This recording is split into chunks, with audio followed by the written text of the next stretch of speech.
Real Madrid are rotting from the inside out, and nobody wants to admit it. They just beat Athletic Bilbao 3-0. Mbappe! Mentioning. Mbappe scored. Everyone's celebrating. The headlines will call it a comeback, but I watched that match, and I'm telling you right now, this team is broken. 14 times against Girona, the midfield was bypassed. 14. 73 shots conceded in 5 matches. A dressing room split down the middle. Superstars walking while opponents sprint. One win doesn't fix structural collapse. Right now, Real Madrid have 4 massive problems. And unless every single one gets solved, this season ends in disaster. Let me show you exactly what's going wrong.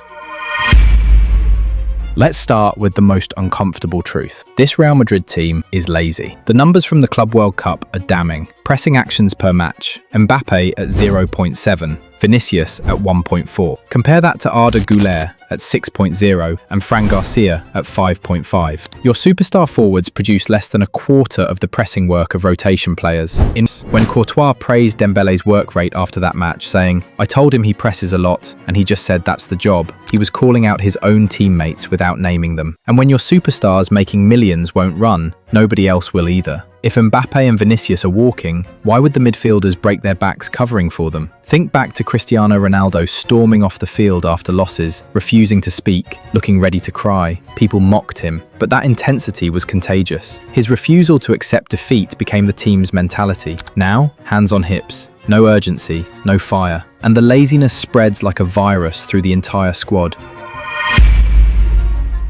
This one makes absolutely no sense, and it reveals everything wrong with Madrid right now. Gonzalo García was joint top scorer at the Club World Cup. He was the perfect fit for Alonso's system. His pressing, his movement, his link-up play with Vinicius and Bellingham, everything clicked when he played. Then suddenly, he stopped playing, completely frozen out. When García was on the pitch, Madrid's system worked at its absolute best. He was making intelligent runs that pulled defenders out of position, pressing relentlessly from minute 1, linking play between midfield and attack, bringing warrior mentality the team desperately needs. Without him, the front line looks disconnected. Mbappe and Vinicius drift in isolation. The attack becomes individuals rather than a unit. Here's what's so frustrating. Alonso constantly complains about needing players who buy into his system, who work for the team, who execute the press properly. García is literally that player, but he's not playing. The reason is simple: the big names need to play. Benching Mbappe or Vinicius would create a media storm. Protecting egos has become more important than winning matches. When your top scorer gets frozen out for fitting the system too well, you know politics has infected the project.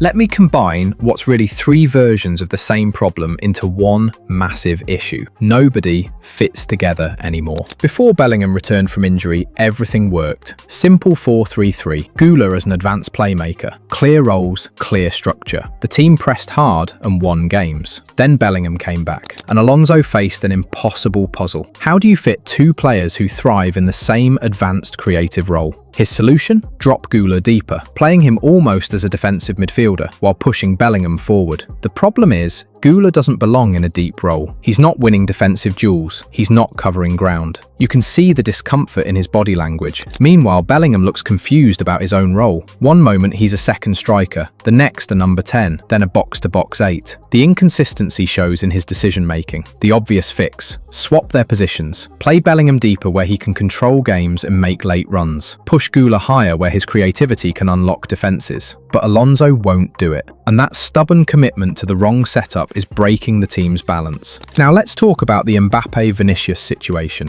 Before Mbappe signed, everyone asked the same thing. How do you fit 2 left-wing specialists into the same team? The tactical answer was simple. Vinicius stays wide, Mbappe moves central. Positionally perfect on a tactics board. But Ernesto Valverde said it best when managing Messi at Barcelona. Having 1 player who doesn't press is fine. Having 2 is impossible. Real Madrid are living that reality. Both Mbappe and Vinicius expect to be exempt from defensive work. Both walk around waiting for service. Both refuse to track back. When you have 2 players doing that, the entire structure collapses. Against pressing teams, Madrid get destroyed. The midfield is constantly outnumbered, and by the time the ball reaches the attackers, any counter-attack advantage is gone. Here's the complication. Mbappe has approximately 24 goals this season, around 40 goals overall since joining Madrid. You can criticize his work rate, you can question the fit, but you cannot argue with the output. He's doing what he was brought in to do, score goals. Vinicius, on the other hand, is struggling. Numbers down, performances inconsistent, and according to Tier 1 sources, he's unhappy with his treatment under Alonso.